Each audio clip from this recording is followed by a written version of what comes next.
time of year where people drop off their resolutions. Did anyone do any resolutions? Anyone? No? Fantastic. You're like me. I don't like to do resolutions, at least not for myself. I like to come up with resolutions for other people. Like my coworker, I think she should resolve to stop making my life miserable. That would be very appreciated. My student loan people, I've forgiven them for the heartache and the wallet ache. You know, like they should forgive me my student loans. Like that, they should resolve to do. I, unlike Amy, do not share a fondness for winter, so I kind of feel like winter can stop being such a frigid bitch. They should resolve to do.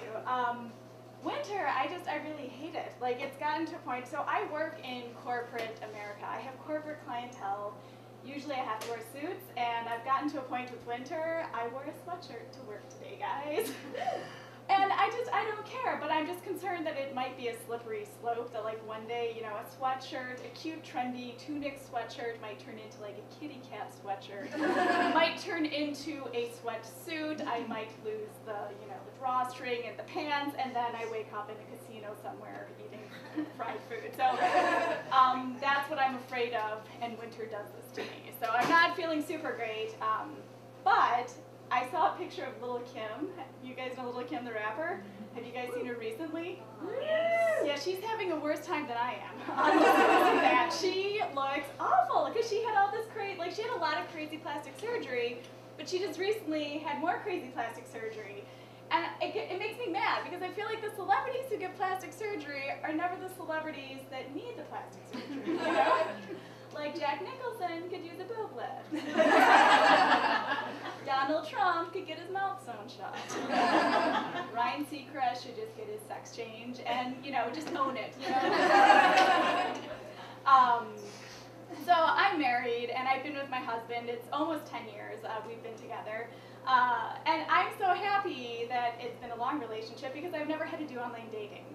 So I have a lot of friends that do online dating. And I'm so happy I missed all of that because, like, I hear these horror stories and, like, I look at Match.com because Match.com brags about two different things. The first thing they brag about is they're like, yes, we have the most marriages ever, which I'm like, well, that's fantastic. Like, that's a good stat. But I feel like it's only half of the story. Like, they should tell you how many divorces they caused you, you know? Like, let's tell the whole story. The other thing about Match.com that they brag about is that they screen for sex offenders. Which I appreciate because I'm like, bars don't do that, you know, so like, good for you, but at the same time, like, if, you know, like, if I was dating, I wouldn't want to be in the same dating pool as, you know, people who have to be screened for being sex offenders. So I'm happy I'm not doing that. But the last time, so like I said, I've been with my husband for a while. I don't have any, like, fresh dating stories. All my dating stories are dated from, like, back in college, like, frat boy stories, because it might surprise you to learn I was a sorority girl. Shocking. Might be hard to believe, but it's true. And so, like, in college, I hung out with a bunch of frat guys. Like, our sorority was, like, kitty corner to this other one. We were friends, whatever. And frat guys always kind of pissed me off because they were very full of themselves, and they were always like, girls are so gross. And I'm like, you're a frat guy. You know, like, really? You're passing judgment? I'd ask why, like, well, why are girls so gross? And they'd always say, because they have periods. And I'm like, okay, you're a frat boy. The day a girl gets her period, you should be throwing a party. You know what I mean? This is a happy day for you. It's a happy day for everybody. But they got super grossed out about that, and I was like, that's not really fair, because, like, you're guys, let's be real, you have your own bodily fluids. You know, we're not proud of ours, whereas you are, you know? It's not like we're putting ours in your mouth, you know? We're not asking for a hand in it, you know? There's no such thing as a money shot, like, we're not proud about that. So, and I appreciate it when men, you know, when they own it and they're not proud about, like, stuff like that. Like, I think Bill Gates is a fantastic example. Bill Gates, everyone knows him, he's genius, he's brilliant, he's an international philanthropist, you know. And he could have named his company anything in the world, and he named it Microsoft. Yeah.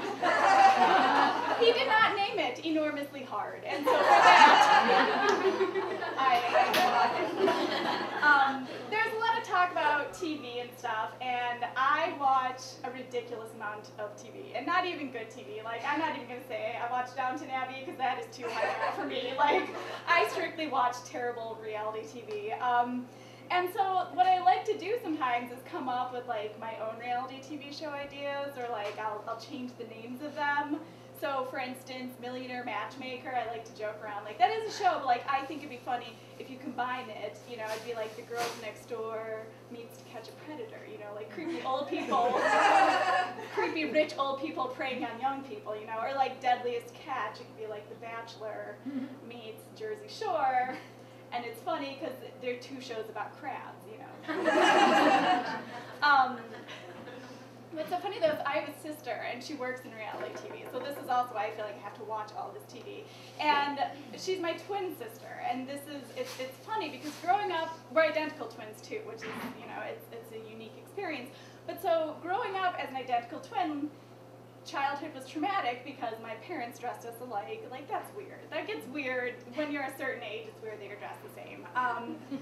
But so, like, when people meet me and my sister, they have these ideas, these preconceived ideas. And so they always ask the same questions, like, can you feel each other's pain? I'm like, no, we can't. They're like, can you read each other's thoughts? I'm like, no. And then they always ask, well, have you done a threesome? Like, I don't know why that is where their minds go, but for some reason that's what everybody thinks twins are into. But in all honesty, my sister and I were very different. We look alike, but we're very different. I do stand-up. She works in reality TV. I live in Chicago. She lives in Los Angeles. I'm married. She's single. You know, I like to work out. She likes to drink and drive.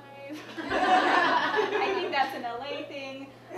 She actually didn't like me telling that joke. She's like, that makes it sound, no, I don't like that, because she thought it sounded too real. And I'm like, it's just a joke, Robin. It's not a hobby if you only do it once.